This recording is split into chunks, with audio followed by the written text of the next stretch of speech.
So what is it like when you have no mind? What is it like when you are truly yourself? Well, from my experience, you're not conscious of existence. You're not conscious of the world. You operate perfectly well in the world. When you speak, for instance, there's no speaker. There's only speaking. When you feel sad, there's only sadness, but there's no one who's sad. So emotions are pure and fleeting. They don't stick around. Your thoughts are like burnt rope. They are far and few in between, but when they do appear, they have no significance to you. They are just like clouds in the sky. Comparing it to the state where I'm most of the mind, you cannot let go of the thoughts. The thoughts hold you. You're scared of the thoughts.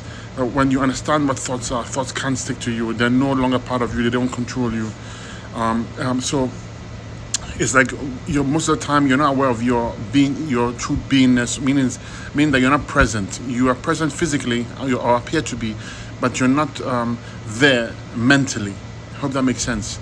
It's very, very hard to conceive the mind because the mind only knows what it knows. It cannot make sense of the stateless states, they call it. Remember, it's a stateless state. Therefore, there's no existence there.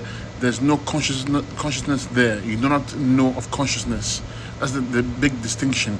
However, when you are called upon, or you are called upon, then you step down. Stepping down, not in an egotistical sense, but stepping down meaning that you can play with the mind, or you can now interact with the mind. And even so, when you're speaking, when you're eating, when everything, there's no doer there. There's no I there. That's the major distinction between it. The stateless state is exactly what it says. Stateless state. There is no state.